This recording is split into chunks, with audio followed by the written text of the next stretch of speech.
啦，咁我係嚟自循道衛理中心嘅註冊營養師啦。咁大家可以叫我 Curtis 或者叫我盧 Sir 都可以嘅。咁最主要啦，今日就教下大家咧去控制個體重嘅時候啦，有啲咩嘢食我哋可以係揀選得比較好啲啦。咁有陣時如果真係要揀到一啲預先包裝食品嘅時候，我哋點樣去睇個營養標籤咁樣樣嘅？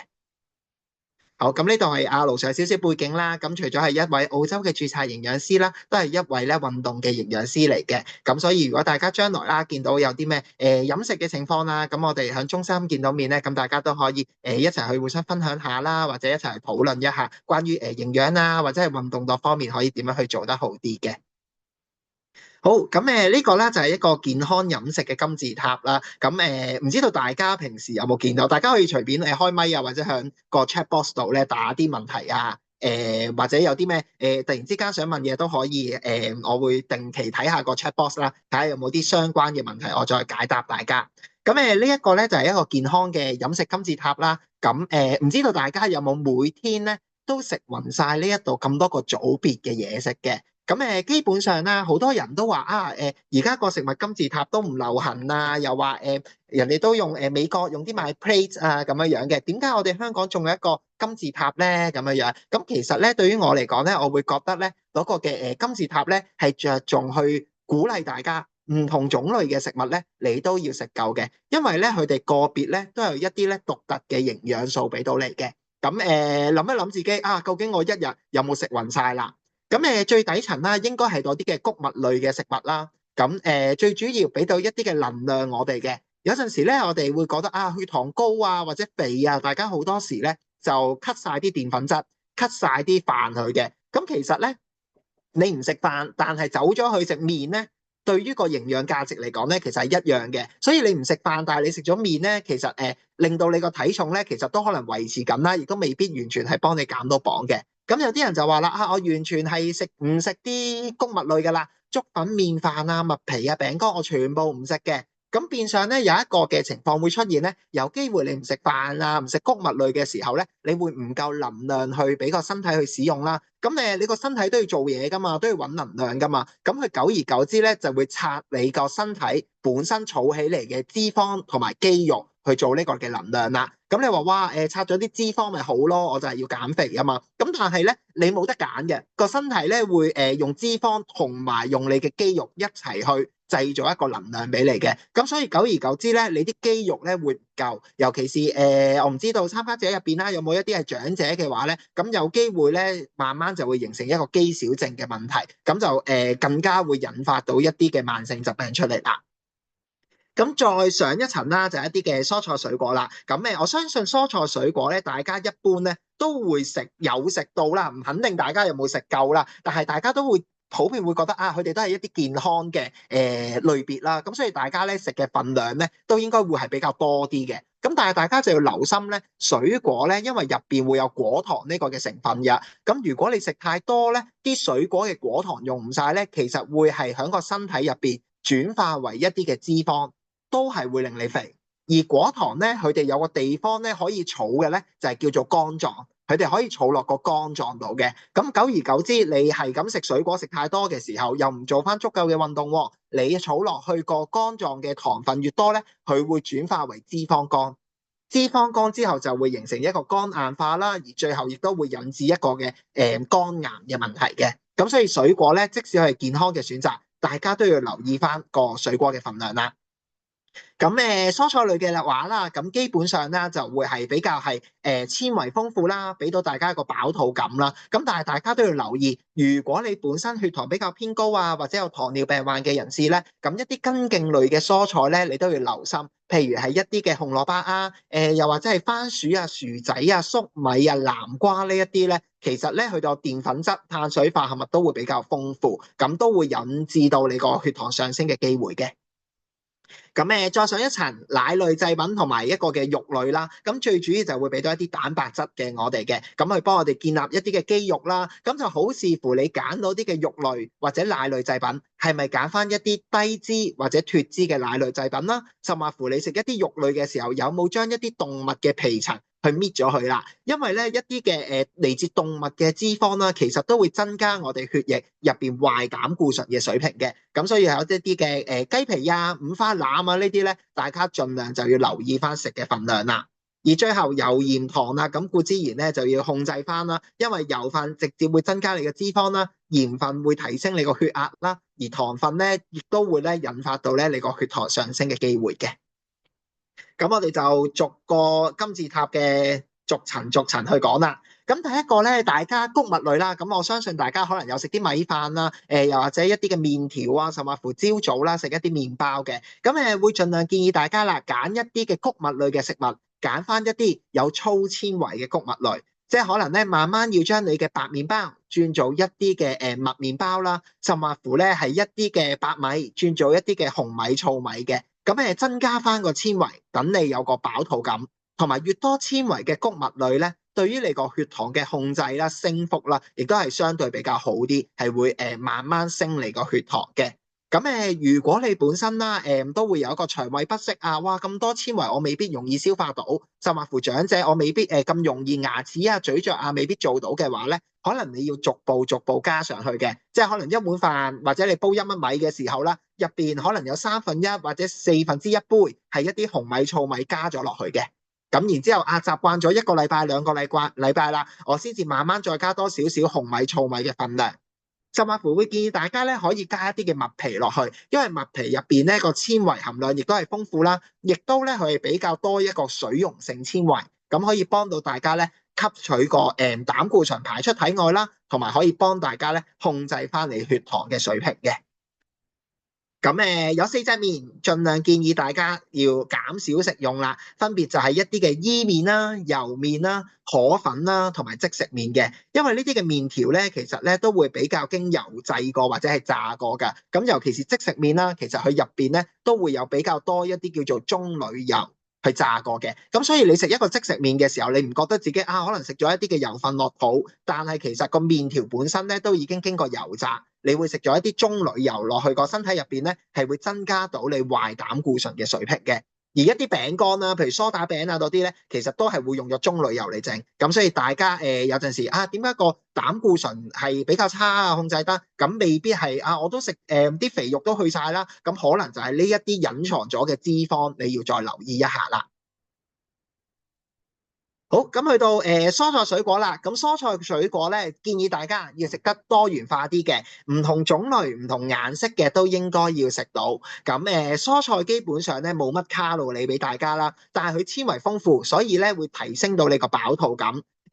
希望大家每一餐啦都會有一啲蔬菜係加到落去嘅。好多時我見大家咧個蔬菜量咧都係夜晚食得比較夠。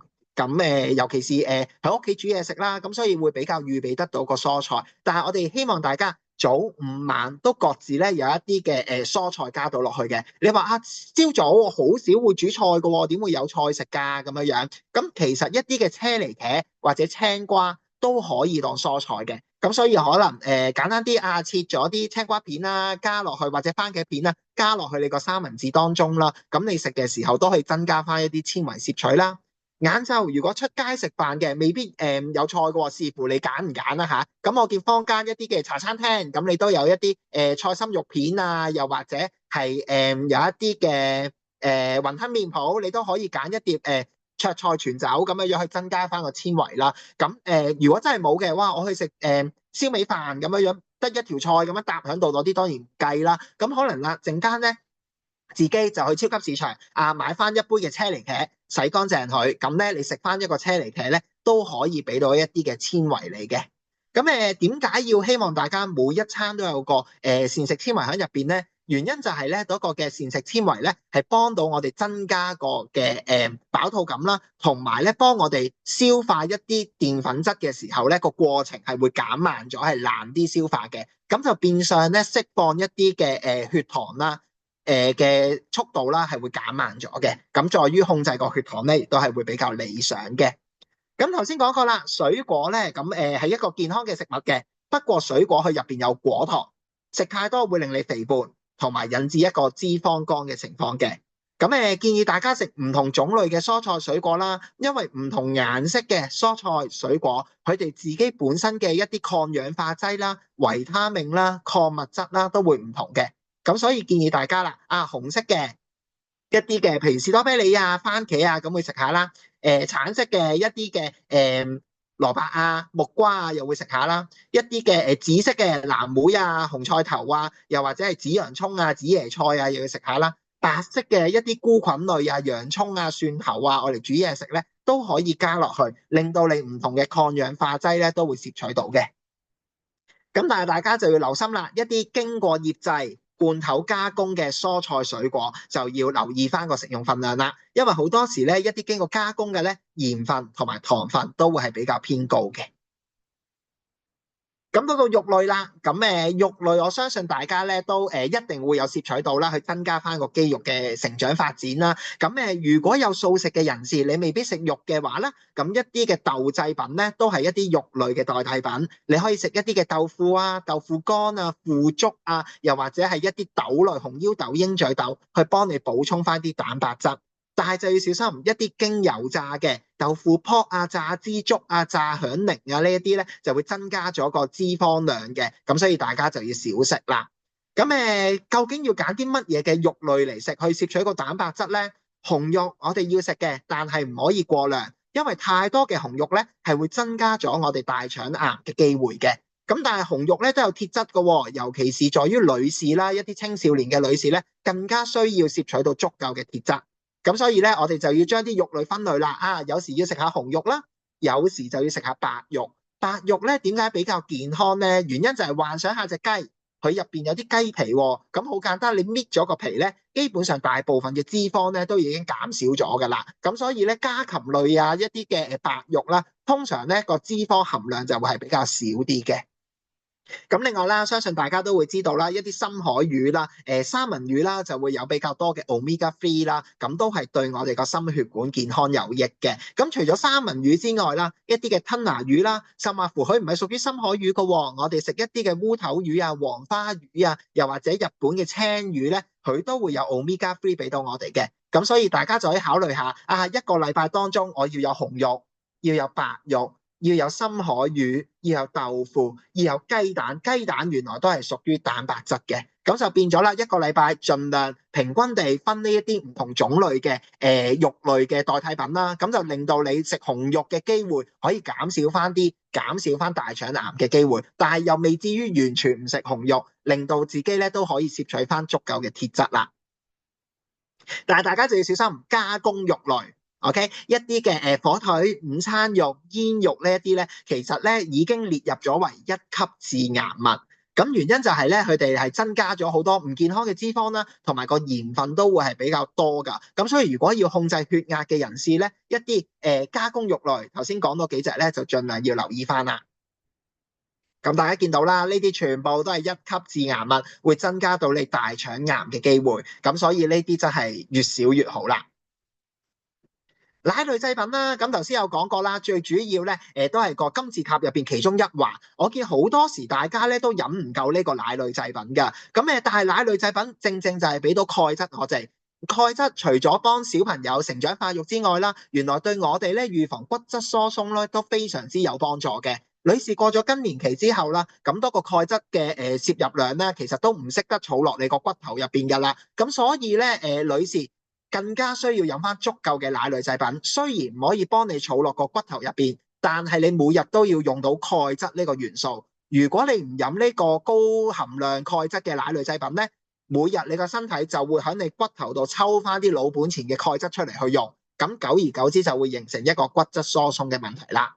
咁另外鈣質都會原來會幫大家降血壓嘅。咁盡量揀翻低脂或者脫脂奶類製品啦。飲奶我會肚屙唔舒服嘅喎，咁點算呢？可以揀翻一啲高鈣低糖或者無糖嘅豆漿、杏仁奶或者燕麥奶。雖然係有奶呢個字喺度嘅，但係佢冇奶嘅成分，咁所以都可以放心去使用翻嘅。咁去到啦，買預先包裝食品嘅時候啦，咁好多時啦，大家買開邊隻就會繼續買多個牌子啦。有啲咧就乖啲嘅，睇下健唔健康，咁我就咧去揀翻邊一個健康啲嘅我就買啦。咁離不開價錢啦，咁當然平啲嘅我又可能會去買啲啦，包裝吸引啲嘅我又會去選擇啦。咁希望大家今日個講座完咗之後咧，最主要都係憑個健康着手。如果嗰個產品係較健康嘅，咁盡量揀翻到一個嘅選擇翻嚟啦。咁大家睇個營養標籤咧，其實有好多資訊可以睇翻嘅。究竟呢個係咩產品啦？喺邊度製造啦？個有效期有冇過期啦？幾重啦？豉油開咗之後使唔使放雪櫃咧？其實佢都會有一個特別儲存方法去教翻你點做嘅，所以大家一定要留意翻。咁今日咧最希望大家要學識呢幾樣嘢啦。咁最主要就係個材料表啦、營養標籤啦，同埋個營養聲稱嘅。咁第一樣嘢啦，就係個保質期，嗰樣嘢食有冇到期咧？咁大家要留意啦，呢個叫做 best before，就係此日期前最佳，即係講緊啦，呢個產品咧，過咗呢個限期啦，我都食得健康嘅嘢食啦。咁但係佢咧，你要留意翻，過咗呢個日期，佢有冇變味咧？如果變咗味，當然都唔好食啦。又或者啦，原來佢變咗顏色㗎喎，咁都唔建議大家去食翻嘅。咁但係只不過講緊咧，呢個產品佢過咗呢個日期咧，個生產商我唔敢擔保係咪100分咁好味，可能變咗80分啊，可能冇咁香嘅，冇咁脆嘅啲餅乾，但係食咗咧，理論上咧對你個身體咧冇乜太大分影響嘅。但係第二個日期叫做此日期或之前食用咧，過咗呢個日期叫做 use by 啦，就完全唔可以食。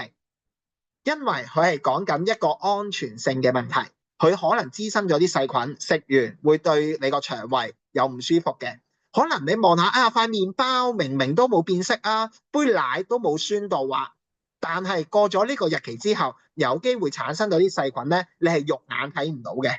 OK，咁所以過咗呢個 use by 嘅日期咧，盡可能抌咗佢啦，唔好再食啦。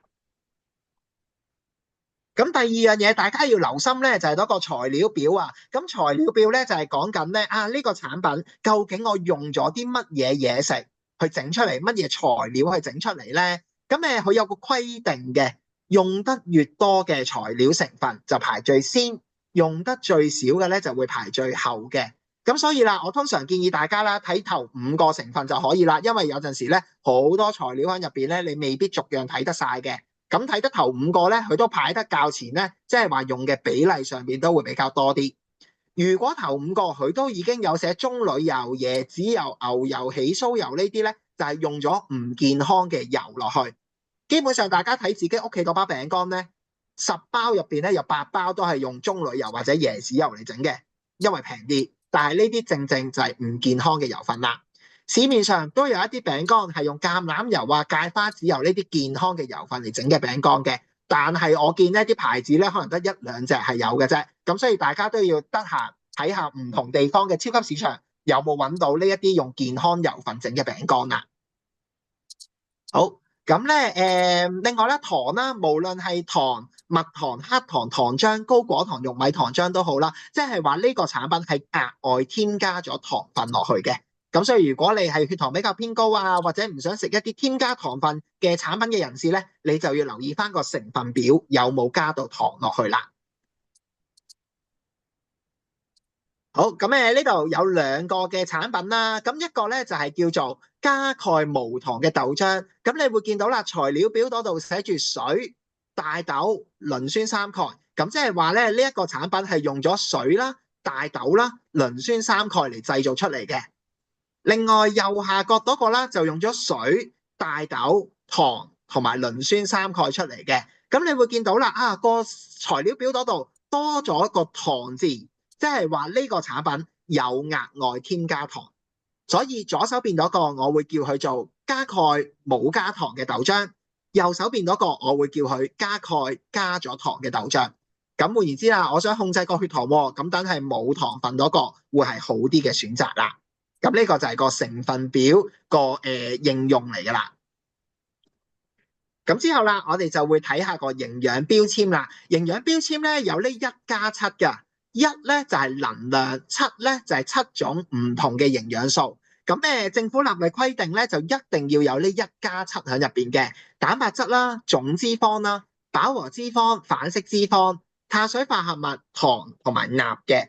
咁啊，我見到咧有啲同學仔就話啦，如果我有膽固醇高啊嘅，即係之前收集咗嗰啲問題咧，有一個咧就話膽固醇高啊，咁應該留意食物標籤邊一個嘅識別咧咁樣樣。咁基本上你見1+7入邊咧係冇規定要放膽固醇呢個含量落去嘅，OK？咁所以咧你就咁睇個營養標籤咧，你係唔會知道究竟佢有幾多膽固醇喺入邊。OK，咁你話唔係，我見有啲標籤都有嘅，有機會咧去標榜自己不含膽固醇。咁你話得明自己不含膽固醇，你就要喺個營養標籤度咧寫翻低膽固醇係0咁樣樣啦。咁但係如果我冇話自己不含膽固醇，我淨係跟政府規定嘅話咧，咁我唔需要寫膽固醇呢個嘅成分喺度嘅。咁你話我真係好關注我個膽固醇喎，咁點算咧？反而咧，除咗膽固醇之外咧，你要留意我紅色咗多兩隻嘅脂肪，因為飽和脂肪同埋反式脂肪正正就係食到入到個身體入邊，增加你血液壞膽固醇嘅水平。咁所以啦，你只要留意翻個營養標籤，飽和脂肪同埋反式脂肪究竟佔咗幾多啊？越低嘅就越好，對你個膽固醇嘅控制亦都係越理想啦。咁呢度就會俾大家睇翻啦，個能量啦，咁有啲咧就叫 kcal， 有啲就叫 kj，就係唔同單位去顯示翻個卡路里有幾多啦。蛋白質幫大家肌肉嘅成長發展啦。咁如果你係糖尿病患者要控制個血糖咧，就要留意翻碳水化合物嘅含量。糖呢一度咧就係講緊咧我成個產品有幾多糖分，但係唔代表我添加糖係加咗幾多。呢一度咧係會個總括嚟嘅，即係無論我係添加糖或者食物本身嘅糖分，都一應計晒落呢個糖字入邊噶啦。如果我本身係高血壓嘅，就要留意翻鈉嘅攝取啦。咁鈉嘅攝取咧，最主要就會影響住我哋個血壓嘅。咁脂肪你會見到有總脂肪、飽和脂肪同埋反式脂肪。咁你會見到啦，飽和同埋反式脂肪都係會令到你個壞膽固醇增加嘅。好，咁另外啦，我會見到咧有同學仔有個問題咧，就係話啦人造牛油同埋起酥油有冇啲咩分別咧？咁其實咧起酥油咧最主要咧就係個飽和脂肪比較豐富啲，所以都係會增加你嗰個壞膽固醇水平。而人造牛油咧，因為佢經氫化嘅過程令到佢產生比較多一個嘅反式脂肪，咁所以咧都會引致到你壞膽固醇增加嘅。咁所以如果你買到多個產品喺個成分表度睇咗佢用人造牛油或者係用起酥油嚟整嘅話咧，咁的確咧佢都會增加你個壞膽固醇水平嘅。咁另外咧，我哋平時整一啲煎炸嘢咧，哇！又或者你出街食一啲煎炸嘢咧，我哋所謂嘅咩千年油萬年油咁樣樣咧，佢不停反覆地用同一烹油去煎炸嗰啲嘅食物咧，接觸到啲空氣咧，其實就會產生呢個氫化嘅作用。所以一啲嘅高溫煎炸控焗嘅嘢食係會增加咗反式脂肪嘅攝取，所以大家都要留心啦。咁我哋點樣睇個營養標籤呢？咁佢有幾個嘅表示方法㗎。第一個咧就係每100克，即係話啦，我食到呢100克嘅食物入邊就會有400幾卡路里啦、11克蛋白質啦、62克碳水化合物啦，同埋730毫克嘅鈉質嘅。咁呢個好簡單啦，就係講緊你食100克。咁有幾多營養俾到你嘅？咁最主要俾大家比較下唔同牌子邊一個係好啲嘅選擇嘅。譬如呢兩個嘅奶類啦，一個牌子 A 佢嗰個嘅脂肪有3.5克，牌子 B 嘅脂肪有0克，每100毫升，大家比較一下，一個3.5，一個0。咁當然啦，0克嗰個係會較健康嘅選擇，因為一個係全脂奶，一個就係脫脂奶啦。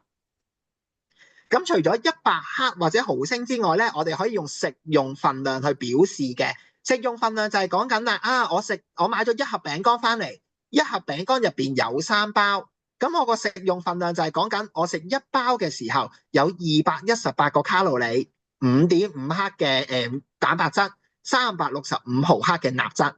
但係如果我今日好肚餓啊，我食咗2包嘅，咁我可以將呢度嘅份量全部乘2。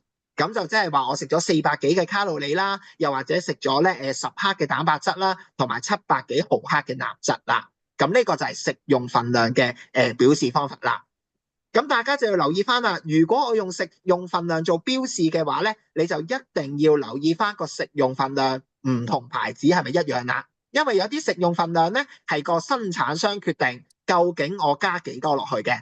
譬如呢一個牌子，我就用250毫升叫做一個食用份量。平時我哋飲一杯奶嘅話咧，就係250毫升啦。咁所以啦，個生產商就決定一杯奶就係一個食用份量啦。但係好多時咧，我見一啲嘅產品，譬如薯片嗰啲咧，你會見到有乜理由啲脂肪全部0點幾㗎，啲鹽咁細㗎，咁低㗎？原來佢個食用份量係講緊10塊薯片，愛嚟誤導大家嘅。咁大家就要留意翻啦。哇！我平時食薯片唔係食10塊㗎喎，我食30塊咁樣先算啦。咁你就要將呢個食用份量乘翻3倍，先係真正你攝取到嘅一啲嘅營養素。咁你會見到乘咗3倍咧，有機會多咗好多啦。咁其中一個例子啦，你會見到啦，牌子 A 個總脂肪係8克，牌子 B 嘅總脂肪係7克。咁如果你未上過堂嘅，你就會諗住7克嗰個一定係少啲啦咁樣樣。但係你留意清楚個食用份量，牌子 A 係50克講緊，牌子 B 係講緊35.5克，兩個食用份量完全唔一樣，所以如果就咁比較係唔公平嘅。咁我會建議大家將50克嗰個變做100，50乘2就會變100，所以下邊個總脂肪咧8乘翻2咧就係等於16克嘅脂肪。牌子 B 咧35克就乘3先係到100嘅喎，7乘3就係21克嘅總脂肪。所以而家牌子 A 換算翻嚟係16克嘅總脂肪，牌子 B 換算翻嚟係大概21克嘅總脂肪。咁而家咧就公平啦，大家都係100克咁去比較咧，你就會發現牌子 A 係健康啲嘅選擇，因為個脂肪係低啲啦。咁大家啦，如果上網買嘢嘅話咧，咁都方便嘅而家，咁可以揾個放大鏡咧就睇清楚啦，揀清楚邊個牌子係健康啲咧，你先至落去超級市場度買啦，咁就唔會要企喺個超級市場嘥咁多時間去睇個營養標籤啦。咁最後咧就係呢個營養聲稱啦，咁呢幾個咧係政府嘅法例嚟㗎，咁佢規定咗低糖嘅嘢食，你個糖分每100克或者每100毫升一定要少過等於5克，你先至可以叫自己做低糖嘅嘢食。低脂嘅固體嘢食，即係麵包啊、麵條啊、餅乾咧，要少過等於3克，而液體嘅一啲嘅奶類製品就要少過1.5克。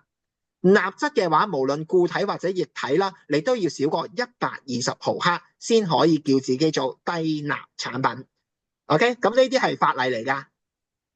譬如呢一個嘅產品啦，每100毫升入邊咧，佢個糖分，我哋係睇糖嘅啫，有4.8克，咁所以係少過等於5克。呢個產品係低糖嘅飲品啦。OK，咁但係大家要留心，係咪真係話哇正啊低糖啊，我可以飲多啲咧？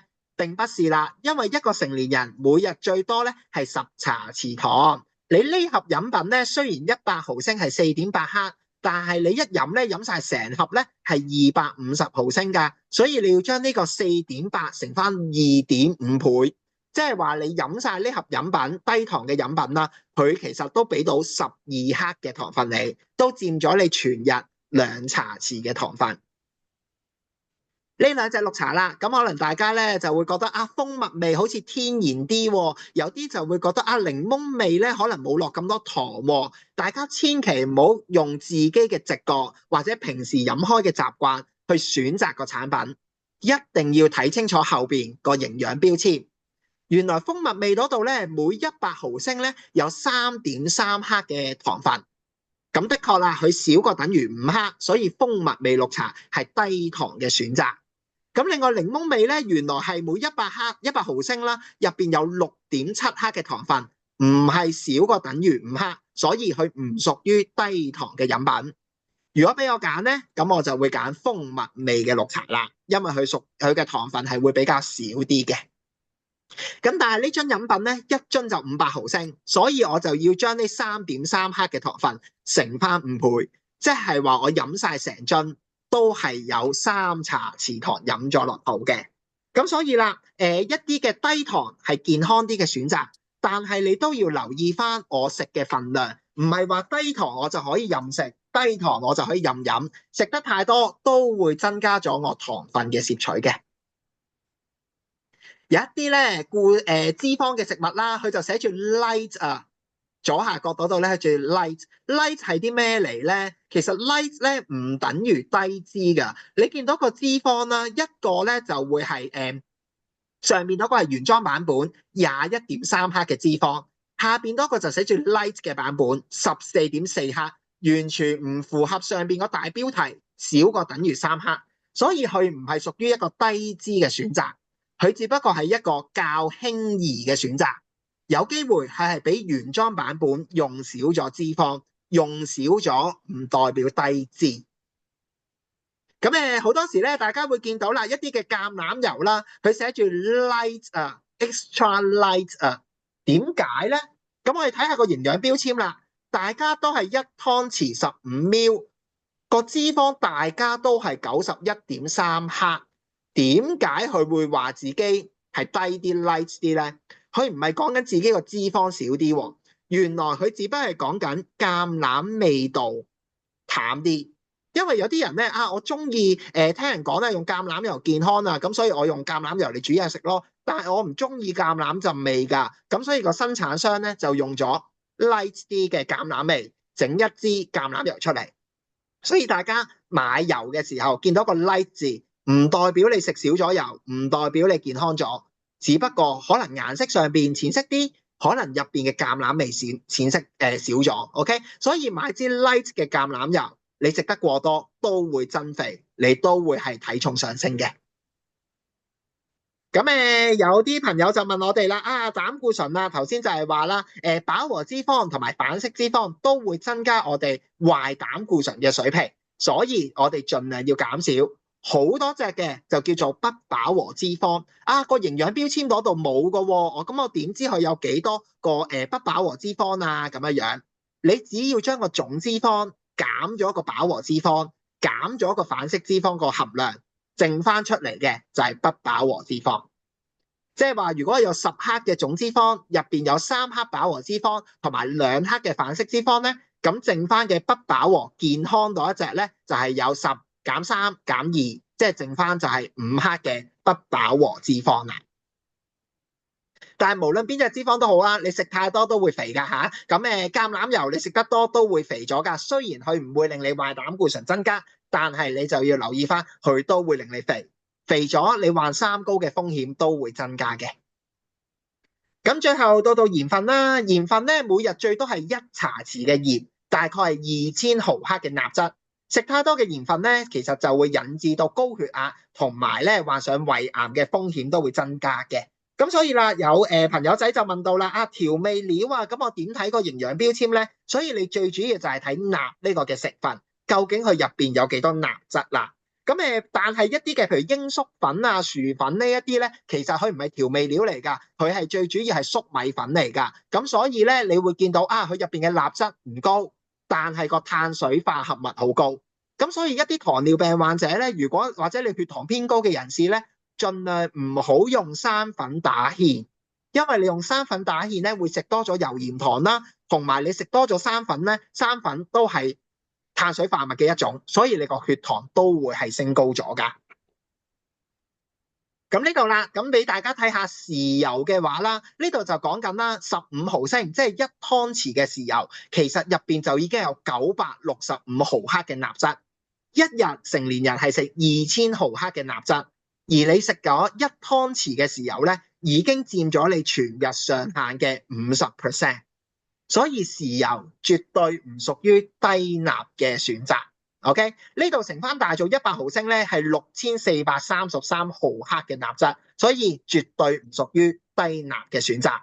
用多啲天然調味料，薑、蔥、蒜、香草或者係一啲嘅黃薑粉啊、咖喱粉啊、果皮啊，去代替你嗰啲嘅現成醬汁、豉油、蠔油、辣椒醬，去減少翻鈉質嘅攝取，咁就可以幫你咧控制翻血壓嘅水平啦。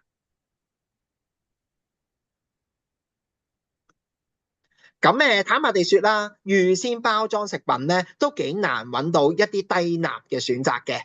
咁所以咧，大家咧就要留意翻啦。唔係我哋一定要揀啲又低脂、又低糖、又低鈉嘅嘢食，我哋揀個較健康就 OK 嘅啦。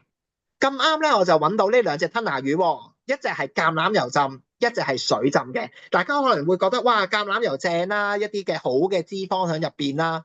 咁但係我哋就要睇翻入邊個營養標籤啦。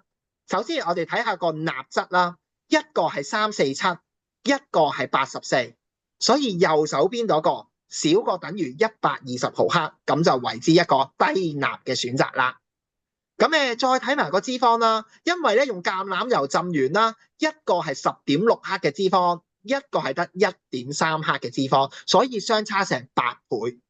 咁所以啦，如果真係要食咗多個嘅吞拿魚嘅時候，我寧願大家揀翻一啲水浸嘅吞拿魚，特別要揀啲清水浸嘅吞拿魚。鹽水浸嘅吞拿魚雖然脂肪可能都係低，但係因為鹽水浸，所以鈉質嘅含量有機會因此而增加咗。咁有個小方法嘅，大家買咗啲吞拿魚翻嚟咧，避咗啲水先啦。之後你再用啲食用水沖多佢一次，避多佢一次咧，入邊嘅鹽分會跟住你啲水咧係流失咗。咁你就可以用個方法咧，幫你減少翻鈉質嘅攝取啦。大家有冇見過呢兩隻豉油咧？一個就係正常版本嘅生抽啦，另外一個咧就會係一個減鹽嘅豉油嚟嘅。咁通常減鹽豉油啦，你就會見到啦，個鈉咧的確係少過正常嘅豉油嘅，一個167，一個196。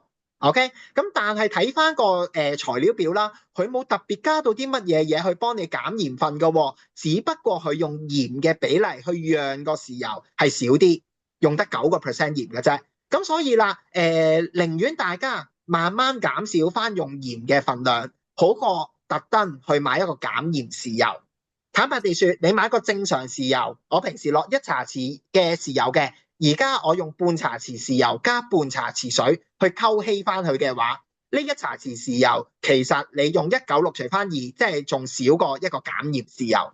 OK， 好多時我見啲 client 咧就係買咗啲減鹽豉油啊，唔夠味喎，咁點算咧？佢落2斤落去，落2斤減鹽豉油，咪仲勁過你用一個普通豉油。咁所以你應該慢慢減少你嘅味蕾，而唔係刻意買一啲減鹽豉油翻嚟而用多咗個份量嘅。咁最後啦，有個總結啦，希望大家唔好一見到低脂低糖就買，因為低脂嘅產品可能係高糖，可能係高鹽。你要了解晒成個產品個健康嘅性質嘅。第二樣嘢唔係要大家低糖低脂低鈉高纖維先揀，我哋只不過比較較健康嘅就係好啲嘅選擇。咁同埋你比較嘅時候要用同一個食物類型嚟比較，麵就同翻麵做比較，你唔好揾個麵同埋個汽水嚟比較，冇意思嘅。OK， 咁同埋啦，揀咗個健康嘅都要留意翻進食嘅份量。食太多就算健康嘅低糖飲品飲太多，啲糖分都會累積，你食太多都會引致到肥胖嘅問題嘅。咁如果大家將來想知多啲營養資訊嘅，尤其是睇營養標籤啦，咁可以去翻食物安全中心嘅網頁啦，佢會有多啲唔同營養標籤嘅資訊，去教到大家咧去睇翻一啲嘅營養標籤嘅。咁今日分享嚟到呢度啦。咁如果有問題咧，咁大家可以打一打低啦，或者開咪去發問啦。咁與此同時咧，我解答埋，正如咧有一啲同學仔之前咧就問我哋個問題嘅，佢就話啦，糖尿病患者個標籤冇寫到糖分或者冇添加糖或者含代糖，係咪可以安心食用咧？咁所以你就要留意翻啦，糖尿病患者咧，除咗個糖分你要留意咧，其實成個碳水化合物都影響住你嘅血糖嘅，所以你唔係淨係 focus 喺個糖入邊，你係成個碳水化合物個含量有幾多，你都要留意埋。咁當然啦，如果佢用代糖嘅，代糖我唔吸收，咁所以咧代糖嘅產品咧，佢個糖分係的確係0啦。咁但係糖分我用代糖整嘅曲奇餅，因為曲奇餅都會用麵粉嚟整噶嘛，咁啲麵粉都會影響住我個血糖，所以我都要留意翻。同埋用代糖整嘅曲奇餅都可以用牛油嚟整嘅，咁啲牛油都會令到我壞膽固醇增加，所以你唔係淨係留意佢用咩糖嚟整，你係成個產品健唔健康先至重要。咁另外咧，仲有啦，就係食物點樣降血糖啊、脂肪肝啊、尿酸啊咁樣啦。咁簡單啲嚟講咧，尿酸咧都的確係要靠你飲多啲水去排走一啲嘅尿酸嘅。咁而脂肪肝嘅話，頭先有講過啦，一啲嘅水果食太多會脂肪肝啦，飲酒會引致脂肪肝啦，食太多糖分或者脂肪嘅嘢都會引致脂肪肝。所以呢幾樣嘅營養素你必須要留意。咁降血糖嘅話咧，冇一樣嘢食直接幫你降血糖，係你成個嘅生活習慣。我有冇食夠啲纖維啦，令到我升個血糖慢啲啦？我食碳水化合物嘅嘢食有冇食過量，引致到我血糖多咗啦？我有冇做翻適量嘅運動，用走咗我多餘嘅血糖啦？咁所以呢幾個因素咧，都係幫緊你去降血糖嘅。OK，咁我睇下個留言嗰度咧，有人就問啦，奇亞籽係咪咧？一定要磨碎先食得啊？咁樣嘅。咁奇亞籽咧，咁就係嗰個 chia seed 啊，黑色嗰個啊，咁所以咧嗰個就唔一定要磨碎嘅，嗰個放咗落去個水浸咗之後咧，其實咧佢就係會令到我哋嗰個嘅纖維有個水溶性纖維會增加，反而調翻轉，另外一個叫亞麻籽就係紅色一粒粒嘅咧，佢個外殼好硬啊，你就一定要磨碎佢咧先至食，你就容易啲吸收到入邊嘅健康脂肪啦。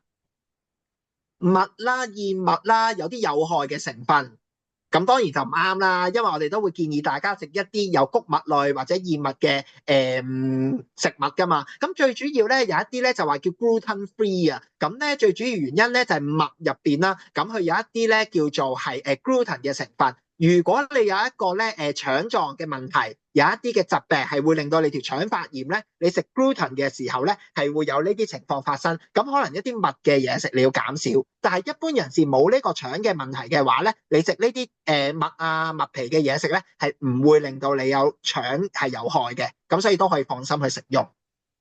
車厘茄冇加油係會影響到茄紅素，因為茄紅素咧係一個脂溶性嘅營養素嚟㗎，咁所以好多時大家就話煮下啲番茄啦，咁就會令到茄紅素釋放得比較多啲啦。咁所以咧，如果你係着重今日我想食多啲茄紅素嘅，咁你加少少油去煮咧係會比較理想嘅。麥皮係咪有除草劑？咁基本上所有一啲嘅植物啊栽種嘅話咧，我都相信佢可能係會，除非你係有機啦嚇，佢都有機會咧用咗一啲嘅添加劑啊、防腐劑啊或者農藥落去嘅。咁所以我哋都會建議大家多元化嘅飲食，唔係叫大家日日要食好多嘅麥皮，或者你個飲食當中淨係得麥皮呢樣嘢。咁反而你食多啲唔同種類嘅燉翻勻嘅時候啦，咁就變咗咧，你都可以多元化去食翻咧，咁就唔使擔心有冇邊隻牌子特別係多啲除草劑啊，一直唔厭嘅，我哋都唔會知道嘅。